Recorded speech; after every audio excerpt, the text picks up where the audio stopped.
23장 1절부터 15절의 말씀으로 내가 가는 길을 그가 아시나니 라는 제목으로 하나님의 말씀을 선포합니다. 내가 가는 길을 그가 아시나니. 오늘 13장 10절의 말씀이기도 합니다.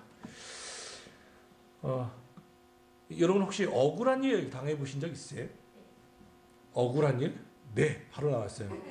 뭐가 제일 억울합니까? 생각나는 거 있어요? 억울한 일? 아빠? 뭐야? 좀 설명을 해줘봐요.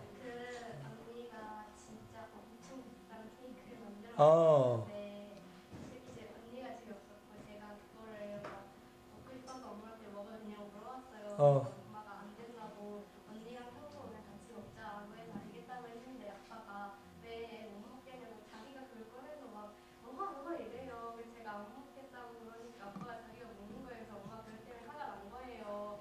그래서 억울했어요. 짜증났어요. 짜증났어요. 네. 얘기 들으셨어요? 네. 비싼 그 케이크를 아빠를 위해서 준비했는데 그 마음을 못 알아주고 먹게 했단 말이에요. 같이 그래서 먹으려고 했는데 같이 먹으려고 했는데 아빠가 자기 혼자 막 먹어버리니까 자기 혼자 먹어버리고. 그래서 엄마가 화나가지고 억울했어요. 아빠 때문에 제가 혼자 혼나요. 아빠 때문에 오늘 왠지 선율이가 하는 것 같은 대사이지만 억울한 일이 있죠, 우리 가운데. 그 영화에도 이 억울한 일, 특별히 누명 쓴 이야기로 많이 영화들이 많이 만들어지잖아요. 뭐 도망자 뭐 이런 것들. 억울하고 그 누명을 쓰고 내가 왜 이런 일을 당하는지 모를 때 사람은 참 힘들거든요. 저도 그 주변에 제가 가장 이해가 안 가면서 힘들 때는 어떤 때냐면 저희처럼 조그마한 교회, 개척교회 목사님들이 이렇게 10년, 막 20년 하시잖아요. 뭐, 교회는 성장하지 않지만, 어떻게든 뭐 몇 명이라도 하는데, 제일 어려운 건 그런 분들 중에 자녀가 아플 때, 그리고 자녀가 먼저 세상을 떠나는 일을 종종 보게 됩니다. 큰 교회에서 교회를 목회하는 것도 뭐 할 수 있고 힘든 일이겠지만 작은 교회에서 이렇게 버텨나가는 건 쉽지 않거든요. 그럼에도 불구하고 어떻게든 그 자리를 지키고 10년, 20년을 버텨나가는데 그런데 그 목사님이 아픈 게 아니라 그 목사님의 자녀가 어떤 어려움을 당해서 어려움을 먼저 부모님보다 먼저 세상을 떠나는 일을 가끔 이렇게 저는 보게 됩니다. 그때 참 두렵고 떨리고 왜 하나님이 참 이렇게 너무하신다 그럴 때가 있습니다. 그리고 제 안에도 그런 두려움이 있습니다. 오늘 점심이 뭐냐면 꼬막 비빔밥입니다.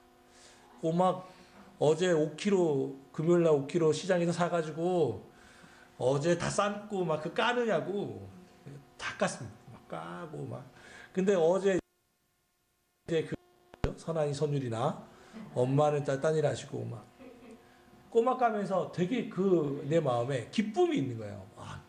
뭐 같이 꼬막 까고 있다는 것에 가족이 함께 하고 있다는 것에 대해서 감사한 마음이 있는데 그런데 안에 또 얼마 전에 그런 일을 겪었기 때문에 두려움이 있는 거죠. 얼마나 애들하고 같이 이렇게 있을 수 있을까? 애들과 함께 나와 이렇게 같이 꼬막 깔 시간이 얼마나 남았을까 생각해 보면 참 두렵고 뭔가 좀 근심이 되는 것을 어제 발견하게 되었습니다. 성경에는 억울하고 힘든 사람들이 많이 있는데 그 중에 한 사람은 바로 욥이 아닐까라는 생각을 합니다. 욥은 하나님께서 말씀하실 때 하나님께서 온전하고 정직하며 하나님을 경외하며 악에서 떠난 자라고 말했습니다. 또 동방에서 큰 부자라고도 말했습니다. 하나님이 인정한 겁니다. 야, 얘는 진짜 온전해. 얘는 완전해. 의인이야. 하나님과 사람에게 인정받았던 사람이 바로 욥이었습니다. 그런데 하나님의 이 자랑 소리에 사탄이 인정이 상했는지 까닭이 없이 하나님을 섬기겠습니까? 하나님이 이렇게 복 주시니까 섬기지요. 라고 했던 그 말에 하나님께서 시험 들도록 허락하시죠. 그래서 사단이 하는 일이 뭡니까? 그의 자녀 10명을 한순간에 태풍이 불게 해서 집이 무너져서 자녀를 다 죽여버립니다. 그리고 그의 재산을 다 빼앗기게 하죠. 더 나아가서는 가족도 재산도 잃어버린 그에게 몸을 쳐서 몸에 종기가 나게 합니다. 제가 좀 이해하는 것은 저도 알레르기가 좀 가끔 생겨가지고 간지럼증이 오면 너무 정말 너무 괴로워요. 그런데 욥이 얼마나 가려웠는지 그 우리 기와 자국 있잖아요. 기와 조각을 깨서 그걸로 긁었다고 되어 있어요. 그러니까 피가 철철 흐르겠죠. 그럼에도 불구하고 가려움증 이걸 해결하지 못하는 거죠. 거기에 마지막 보루라고 할 수 있는 아내가 그 모습을 보고 나서 하는 말, 야 네가 그동안 신앙생활해서 얻은 게 이 꼴이냐? 차라리 하나님을 원망하고 죽어라 라고 아내가 그에게 저주를 퍼붓고 욥의 아내는 그의 곁을 떠나버립니다. 그러니까 욥은 재산도 자녀도 그의 건강도 그리고는 아내도 잃어버린 비참한 지경에 놓여있게 되죠. 원인은 모릅니다. 왜 이런 일이 일어나는지 그는 알 수 없습니다. 이런 상황에 친구들 3명이 찾아옵니다. 너무 처참하니까 일주일 동안 그에게 아무 말도 못합니다. 가만히 있습니다. 그러다가 일주일이 지났을 때부터 세 친구가 한 명씩 얘기를 합니다. 오늘 22장에 나오는 친구 중에 엘리바스라고 하는 친구는 이렇게 얘기합니다. 네가 왜 일어나는지 우리는 알 수 없지만 분명히 하나님은 공정하시고 우리는 죄가 많으니 네가 모르는 죄가 있을 거야.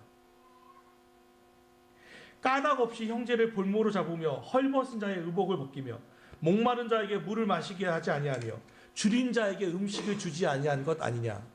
쉽게 말하면 과부를 빈손으로 돌려보내며 고아의 팔을 꺾었다. 뭐 이런 얘기를 합니다. 누명이에요.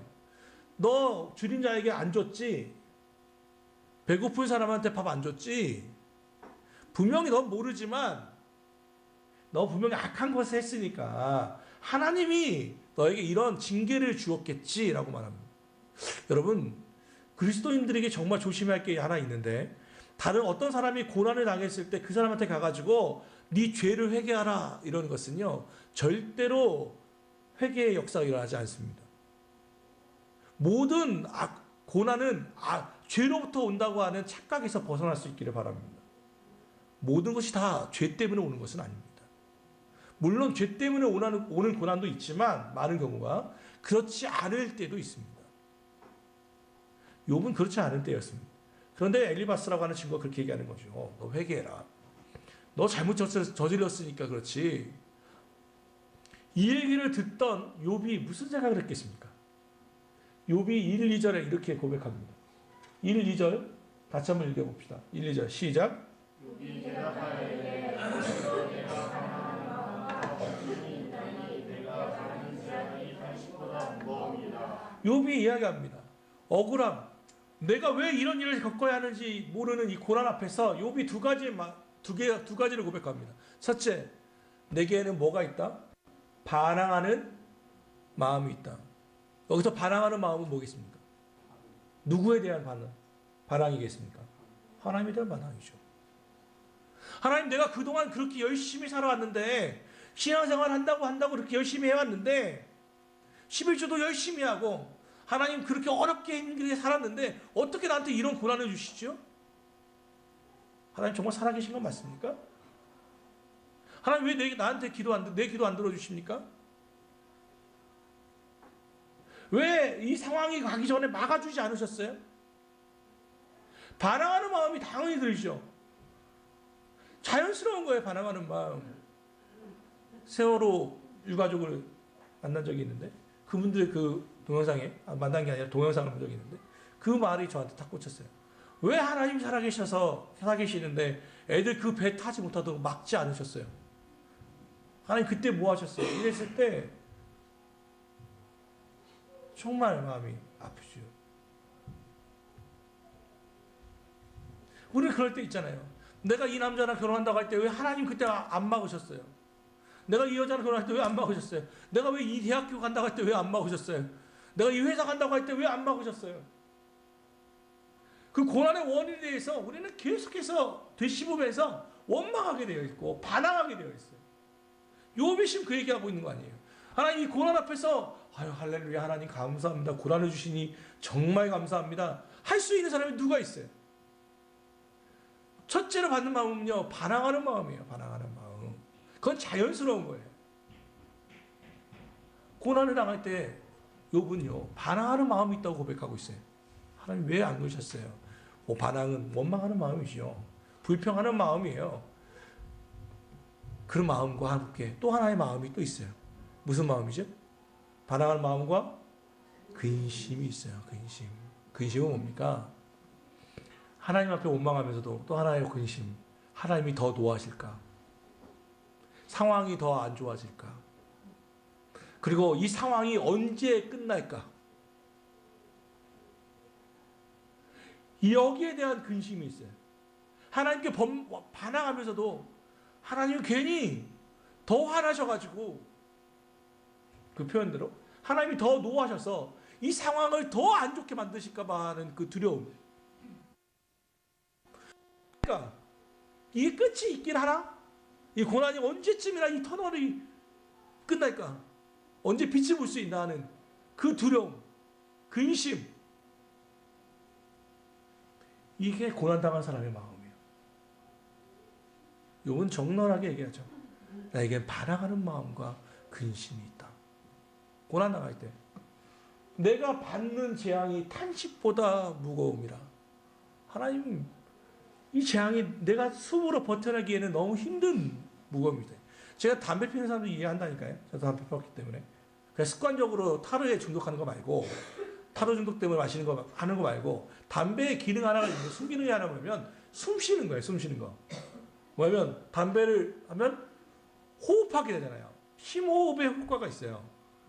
근데 문제는 그 효과보다 더 몸이 아파서 그렇지. 그러나 분명한 것은 심호흡의 효과는 있어요. 심호흡.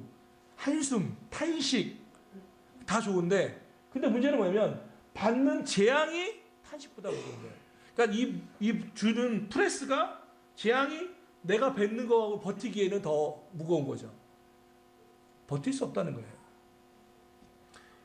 이런 상황일 때 얼마나 답답하고 괴롭겠습니까? 우리 또한 그렇지 않겠습니까? 그런데 이런 고난과 아픔을 겪었을 때 욥이 했던 일이 있습니다. 우리 3절과 4절만 읽어볼까요? 자, 시작. 내가 어찌하면 하나님을 발견하고 그의 처소에 나가야 한번 더 앞서. 네. 이 재난과 반항하는 마음과 근심이 있는데 여기에 마음을 빼앗기지 않고 욥이 하는 말이 있어요. 뭐냐면 내가 어찌하면 하나님을 발견하고 그의 처소로 나아갈까? 하나님 앞에 나아가겠다는 거예요. 하나님 앞에 분명히 재난의 고통에는 하나님 앞에 대한 원망과 반항하는 마음과 근심이 있는데 여기로 그쳐버리는 게 아니라 오히려 문제의 근원이신 그 하나님 앞에 나아가겠다고 말하고 있습니다. 이게 욥의 다른 점이에요. 우리는 하나님 앞에 반항한다고 생각하면 또는 근심이 있다고 하면 하나님 앞에서 떨어져 버리려고 할 거예요. 아, 교회 안 나가. 야, 기도 안 하고 말지. 포기해버리는 거예요. 그런데 욥은 그게 아니라 오히려 그렇기 때문에 하나님 앞에 더 나아가겠다는 거예요. 하나님을 발견하기 위해 노력하겠다는 거예요. 왜? 6절 한번 맞춰볼래요? 6절 다시 한번 돌려봐요. 6절 그에게 이 고백이 있어요. 그가 큰 권능을 가지고 나와 더불어 다투시겠느냐? 아니로다. 도리어 내 말을 들으시리라. 내가 억울한 거, 내 입에 변론을 내가 하고 싶은 말 이만큼 갖고 하나님 앞에 나오겠다는 거예요. 그 다 토해내겠다는 거예요. 그러면 뭐 하겠다? 하나님은 들어주실 거예요. 여기에 대한 믿음이에요, 여러분. 여러분이 우리가 이번 주 아둘람굴 40일 기도를 하고 있죠. 월요일부터 계속해서 기도하고 있습니다. 얼마나 좋은지 모르겠어요. 다 기도하고 있는데 기도할 때 상황이 바뀔 수도 있어요. 물론 급하게. 그런데 그렇지 않을 수 있어요. 그죠? 하나님 앞에 열심히 기도했는데 뭔가 바뀌는 건 없을지 몰라요. 그래도 이 믿음을 가질 수 있기를 바랍니다. 그분은 우리의 말을 들으시는 분이에요. 우리가 처음 나와서 하나님 앞에 막 기도할 때 하나님이 산신령처럼 왔냐 뭐 이러면 얼마나 좋겠어요. 희목사야 뭐 이러면 얼마나 좋겠어요. 그런데 대부분은 그렇지 않아요. 하나님 그런 말씀 잘 안 해요. 그렇죠? 마음의 감동으로 주는 거지. 저는 하나님과의 언어를 영어와 비슷하다고 생각해요. 영어 여러분 공부하신 지 얼마 되셨나요? 오래 되셨나요? 저도 몇십 년째 영어 공부하고 있습니다. 아직도. 근데 여전히 안 들립니다. 여전히 들리지 않고 무슨 할 말 있어도 못하겠고요. 맨날 부담감으로 있습니다. 그런데 제가 잘 알아듣는 단어였습니다. I'm a boy 뭐 이런 거 있잖아요. I'm hungry 뭐 이런 거 되게 잘 들려요. 왜 그러냐면 내가 잘 썼던 단어는 잘 들려요. 그게 영어 법칙이라고 하더라고요. 내가 잘 썼던 단어는 영어 잘 들려요. 영적인 하나님과의 기도도 마찬가지예요. 다른 언어를 쓰는 거잖아요. 제2 언어를 쓰는 거잖아요. 그런데 와가지고 처음 왔는데 하나님의 소리를 듣겠대. 뭐가 좀 이상한 거 아니에요? 하나님을 보겠대. 웃기잖아요, 그거. 훈련이 필요해요. 영적인 것도 훈련이 필요해요. 말하는 것도 훈련이 필요해요. 그래서 기도도 훈련이 필요해요. 말하는 것, 듣는 것이 훈련이 되는 거죠. 말씀드렸던 것처럼 제가 지난주 너무 기뻤어요. 혜빈이의 기도를 들으면서 예수님의 이름으로 기도합니다. 아멘도 안 했던 제가 아름답게 변했지? 그런 생각이 정말 들을 정도로 지난주에 대표 기도가 짜임새도 있었고 되게 솔직했던 기도 제목이 아니었을까 생각합니다. 기도는 영적인 것은요 성장하게 되어 있고 훈련받게 되어 있어요. 욥은요 마찬가지예요. 그가 먼저 하나님께 듣는 것보다 하나님이 내 말을 듣는다는 것보다 내 말을 먼저 토해내는 것부터 훈련이에요. 그죠? 영어는 듣는 것부터 시작하는 게 아니라 내 말을 토해내는 것부터 시작되는 거예요. 계속해서 토해냈어요. 억울한 거 변론할 말 여기에는 무슨 그런 게 없어요. 뭐 전능하신 하나님 없어요. 억울한 대로 하나님 억울합니다 하지 않았겠어요? 하나님 나를 좀 불쌍히 여겨주십시오. 아니면 살려주시겠습니까? 살려주십시오. 욥은 자기 있는 걸 그대로 얘기했을 거예요. 하나님 살려주십시오. 죽겠습니다. 언제까지 이 고난을 겪어야만 합니까? 욥은 쏟아붓고 쏟아부었습니다. 왜요? 하나님은 들어주시니까. 하나님이 지금 듣고 계시지. 그 믿음이었어요. 그 믿음. 제가 요즘 돌발성 난청 때문에 일산병원 갔다고 했잖아요. 청력 검사를 어떻게 하는지 이렇게 헤드폰을 켜게 해요. 그다음에 이렇게 비품 삐 소리가 나면 이렇게 단추를 누르게 합니다. 오른쪽부터 왼쪽. 거기까지는 여기 파주에서도 했어요. 근데 새로운 게 있더라고요. 뭐냐면 이 소리와 여기다 두 개를 해놓고 이쪽에서는 바람 소리가 쉬 소리가 계속 나요. 그러면서 그 가운데 비품이 삐삐 나는 거예요. 소음 중에 소리를 얼마나 듣는지 체크하는 거예요. 쉬 하면서 삐 소리 하는 거예요. 그 소리가 이제 자꾸 큰 거죠. 저는 제 생에 이렇게까지 집중한 건 처음이에요. 그 바람 소리에서 삐 소리 들으려고 어떻게든 정상 소리 들어보려고 정말 최선을 다했어요. 정상이래요. 좀 못 듣는 편이지 정상인 범주에는 들어간대요 이제. 아무튼 그러면서 제가 느낀 게 야 바람 속의 음성을 들으려고 내가 이렇게 귀 기울였던 적이 있는가? 하나님의 소리에 귀 기울여 본 적이 있는가라는 생각을 그 청각검사실에서 했어요. 이 소음 속에서 하나님의 그 세미한 소리를 들어보려고 내가 노력했나? 라는 생각을 했습니다. 그런데 반대로요. 엄마는 아이들의 세미한 소리를 듣더라고요. 여러분 어떤지 모르겠지만 저희 집은 저희 안방하고 애들 방이 멀리 좀 떨어져 있거든요. 애가 아플 때 소리가 나면 저는 잘 잡니다. 푹 잡니다. 아내가 못 자더라고요. 엄마는 거기 뛰어가 있더라고요. 그때 다는 아니지만 일반론은 하면 안 되지만 엄마들은 귀가 나보다 더 좋은가 보다 그랬어요. 세미한 소리. 왜냐하면 안테나가 거기 있어서 애들이 소리만 나도 금세 가서 애들 열 재고 하더란 말이죠. 아마 현명이도 막 민감할 거예요. 소리만 나도 똥 쌌나 배고픈가 뭐 난리도 아니겠죠. 그런 거예요. 하나님은 우리의 소리를 들어주세요. 욥은 고난 가운데 그런데 그렇게 하나님이 들어주신다고 믿음 앞에 나아갔는데 문제가 생겼어요. 18절과 9절 한번 봅시다. 8절 9절. 자 시작.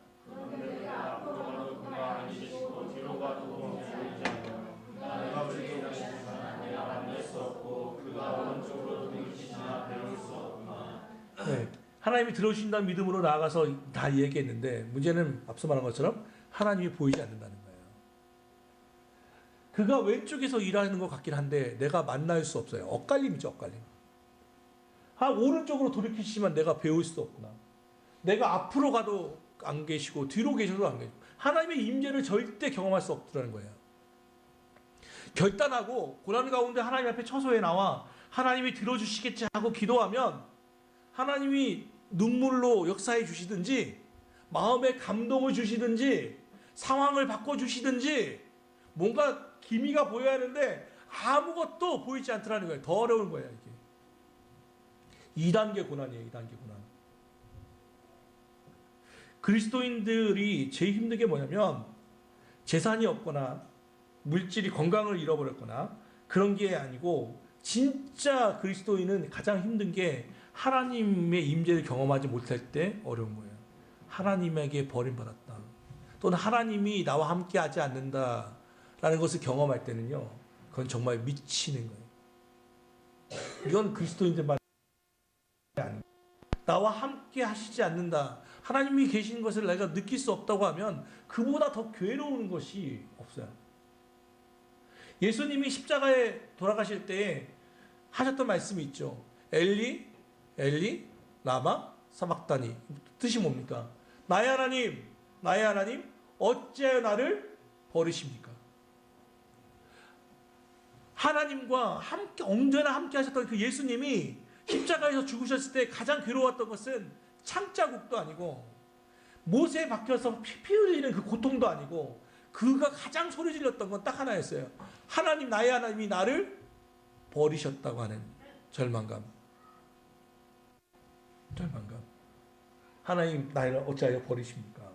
하나님으로부터 분리되는 그 아픔, 그 고통. 마찬가지로 욥은 지금 하나님 앞에 나와 결단하고 나왔는데 하나님이 보이지도 않고 여기도 안 계시고 왼쪽에도 일하시지만 난 만날 수 없고 오른쪽에서 돌이키시지만 배울 수 없다고 하는 절망감을 다시 한번 이야기합니다. 여러분, 지난 10개월 동안 열심히 살아오신 것에 대하여 박수를 보냅니다. 정말 열심히 사셨습니다. 옆에 있는 분에게 한번 손 한번 잡아주세요. 수고하셨습니다. 한번 해주시죠. 수고하셨습니다. 네, 수고했습니다. 그런데 그러면 앞으로 근데 거기서 좀 불편한 건 그거죠. 수고한 만큼 열매는 있니? 할 때 우리는 좀 불편해지는 거죠. 땀을 흘렸는데 열매가 있나? 그걸 생각해 보면 뭔가 좀 불편해진 게 사실이거든요. 보세요. 욥은 고난 가운데 이해할 수 없는 고난 가운데 하나님 앞에 나왔습니다. 그리고 기도했습니다. 하나님이 들어주시겠지. 그런데 하나님이 보이지 않습니다. 여전히 하나님 보이지 않습니다. 그때 욥이 두 번째 믿음을 고백합니다. 그게 뭡니까? 10절입니다. 같이 읽읍시다. 시작. 그러나 내가 가는 길을 그가 아시나니 그가 나를 단련하신 후에는 내가 숨같이 되어 나오리라. 아멘. 그러나 내가 가는 길을 그가 아시나니. 포인트는 그러나예요. 그러나 하나님은 보이지 않는다. 보이지 않으신다. 하나님의 임재가 경험되지 않는다. 그러나 내가 가는 길을 그가 아시나니 내가 단련된 후에는 순금같이 되어 나올 거다. 그게 욥의 두 번째 믿음이에요. 하나님이 들어주시겠지. 두 번째는 그분이 아셔. 그분이 아신다. 다른 사람 다 몰라줘도 어떤 누구도 모르지만 그분은 아셔. 하나님은 알아주시지. 그분은 더 나아가 그분이 아시니 내가 지금 어디에 있는지를 그분이 아시니 지금 안테나는 와이파이는 떨어져서 내가 지금 내비를 타도 내가 어디가 있는지 알 수 없지만 이 터널 지나고 나면 다시 와이파이가 연결되고 내 목적지를 향해서 그분이 인도해 주시겠지 라는 그 믿음입니다. 우리가 모든 것을 다 알아야 가는 것은 아닙니다. 어느 길이 무엇인지 다 알고 가는 것은 아닙니다. 꼬막 비빔밥을 한다고 했잖아요. 우리 아내는 꼬막 비빔밥을 먹어본 적이 없습니다. 그런데 하요. 나만 먹어봤어요. 근데도 하니까 여러분 큰 기대를 하지 마시길 바랍니다. 그런데 아무튼 모르지만 하더라고요. 모르지만 대충 이런 거 아니냐. 우리가 어떤 때는 목적지를 분명히 알고 갈 때도 있지만요. 때로는 그 방향으로만 가는 것도 제법 되지요. 한 가지 아는 것은 그거죠. 하나님이 내 길을 아신다. 사랑하는 고3 아이들에게 오늘 이 말씀이 정말 예수님의 말씀으로 들리기를 바랍니다. 하나님은 여러분의 길을 아십니다. 내가 우리 생각은 이 대학교를 가는 게 좋을 것 같고 이과를 가는 게 좋을 것 같고 내 생각에는 이것이 옳은 것 같아 보이지만 그래서 안 되면 또 실망하고 좌절하고 어려움을 겪기도 하지만 분명한 것은 그리스도인들에게 분명한 것은 하나님은 그래도 내 길을 아신다입니다. 하나님은 그래도 내 길을 아신다. 이해할 수 없지만 돌이켜보면 제법 걸어온 길이 제법 된다는 것을 알게 될 겁니다. 제가 금요일 그 대학교 입학 동기들을 만났습니다. 거의 한 30여 년 만에 만났습니다. 처음 봤습니다. 8명이서 만났는데요. 그러니까 뭐 제가 목사인 걸 알고 재밌는 건 집사들도 꽤 있더라고. 근데 만나는데 다 막 만났는데 그 중에는 저는 국사학과를 나왔어요. 역사 전공이에요. 그러면 제 친구들은 누가 어떤 사람이 많아할까요? 저는 역사 전공이라니까요. 그럼 제 주변에는 다 역사 쪽에 있어야 하잖아요. 근데 8명을 만났는데 한 명 토지 감정사, 한 놈 회계사, 한 놈 헤드헌팅 하는 애, 하나는 중소기업 조그만 사장 3호, 하나는 우리 그 소싱어즈 그 간사, 나는 목사. 8명 중에 국사에 관련된 일을 하는 놈 한 놈도 없더라고. 8명이 만났는데 일은 한 명도 없어. 다 뭐 별일 다 하고 있더라고. 그러면서 웃긴 게 그거였어요. 야, 분명히 우리는 서울시립 때 국사과로 만났는데 이게 벌써 30년 흘려서 만나 보니까 어떻게 이렇게 다양한 직종에서 이렇게 만날 수 있지? 한 놈은 또 공무원, 뭐 이런 경우예요. 사람이 그러니까 내가 어느 과를 간다고 하는 것이 내 인생을 좌우하지 않는다는 거예요. 거기에는 물론 수많은 번뇌와 고민과 아픔이 있겠지만 하나님은 우리의 길을 인도하세요. 여러분 잠시 멈추시고 해보세요. 생각해 보세요. 내가 지금 왜 이 일을 하고 있지?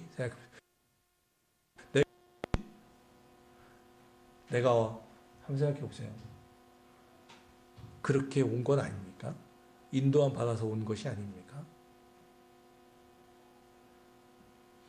기억하십시오. 하나님은 여러분의 길을 아십니다. 그리고 그 길은 가장 좋은 길입니다. 하나님 보시기에 가장 여러분에게 맞는 길이기에 그 길로 인도하신 줄 믿습니다. 욥이 믿었던 게 바로 이거예요. 고난과 아픔, 나는 왠지 모르지만 반항하는 마음과 근심이 있지만 여기에 나의 마음을 빼앗기지 않고 하나님 앞에 나올 거야. 하나님은 내 말을 들어주실 거야. 그러나 서로 하나님의 임재가 경험되어지지 않는다 할지라도 또 내 길을 아시니 내가 단련된 후에는 순금같이 나올 거야. 오늘 14절에 이렇게 마지막으로 고백합니다. 그의 마지막 고백입니다. 14절 같이 읽읍시다. 시작. 그런즉 내게 작정한 것을 이루실 것이라. 이런 일이 그에게 많이 있느니라. 그런즉 내게 작정하신 것을 이루실 것이라. 하나님이 나에게 품은 그 뜻은 반드시 이루어져. 그에게는 이런 일이 많이 있었어. 하나님은 우리 교회에게 그리고 여러분 각자에게 작정하신 뜻을 이루실 것입니다. 더디 가는 것 같고 늦게 가는 것 같고 돌아가는 것 같아도 반드시 그 뜻을 이루실 분임을 믿습니다. 잠깐 기도합시다. 하나님, 오늘 주의 말씀을 기억합니다.